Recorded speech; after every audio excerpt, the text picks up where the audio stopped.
So you might be wondering why I'm including a video of baking on my Worldview website. I promise that carbs aren't my worldview entirely, but I think that baking truly connects to not only the values of my worldview, but also my experience of life as an individual.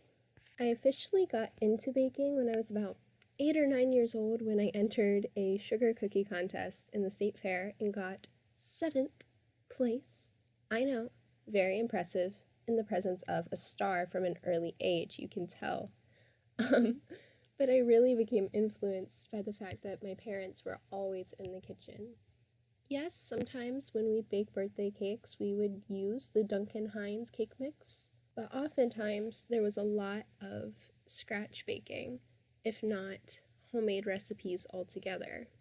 With my dad's passion for baking for the sake of it, it was really inevitable that I would one day give it a go myself. But what I didn't expect was for it to actually become a meaningful activity in my life. Over the years, I progressed from doing county fairs and then occasional family get-together treats to baking for state fair competitions where I was placing, or for major family gatherings and birthdays, to where I am now, where sometimes I do it just because I get the itch, like you might if you are a runner, or if you are an artist ready to paint. So how might baking tie into my worldview itself? As I've said before, my worldview is kind of a hodgepodge of different perspectives with an overarching theme of actively experiencing and participating in life. I'm going to go through some of the main aspects and show how the intentions and behaviors involved in baking actually do express or reflect the values of my worldview. First, I would say that I definitely have qualities of a scientific perspective in the way I approach and look at life. I appreciate things that are logical and logic-based, things that are orderly, things that are productive, and I think all of those elements are present in the act of baking. Baking in particular, rather than cooking, is very much so a science and based on following an order and some semblance of precision. You can't add baking soda to taste or add eggs by sight. You have to follow a recipe and the chemistry of the ingredients to get a product that turns out well.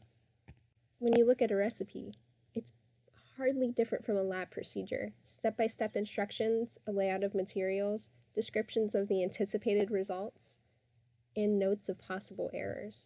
It is a very orderly, logical, methodological process. And I appreciate that if you follow those orderly, logical steps well, then you are likely to get that desired outcome, or at least a recognizable semblance of it. Another aspect of my worldview is very pragmatic, or very context-aware.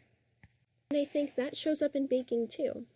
More specifically, when I look for recipes, I'll find myself going through cookbooks that span back to the 1940s and on, looking at the way things were done throughout the different decades, from technique to ingredients. Similarly, I might explore recipes from different cultures, different countries, even different regions of our own, and see, again, how techniques, flavor profiles, and overall recipes or products differ.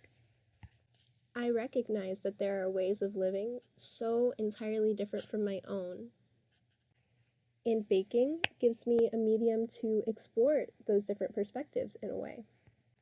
Third, I very much value creativity. Like I mentioned when talking about baking as a science, I also see how it is an art. Whether it's coming up with the flavor profile, with the visual aesthetics and decorations, or some other factor, there's so many opportunities for expression, improvisation. Yes, you do have to follow recipes tightly when it comes to vital ingredients to the bake, but there's some room for expression with flavorings and visuals. I am able to flex my imagination and produce something with my own hands that comes from my mind and my heart. And most satisfying of all, in my opinion, I have that tangible result at the end. And all of these perspectives, all of these factors contribute to that overall sense of actively engaging in life, in my opinion. It's something I stop and do and have to put my full attention in to truly conduct properly. And I am creating something that can be experienced in the end by the senses: taste, smell, touch, sight. And so often, baking and food can become a part of a social experience, and it can enrich a moment of reunion or break the ice when meeting a new friend or neighbor. I feel like baking is also influential to myself as a person, or at least has come to be. I have a very busy mind, whether you'd want to call that active or anxious, or some mix of both. From the active perspective, baking being such a hands-on and attention-demanding activity can very much so stimulate that side. In respects to the more anxious tendencies, it can be very therapeutic. Like I've mentioned, it provides order. You have to follow steps and measurements and a process. It can be a really good way to help bring in and introduce some control, an opportunity to slow down.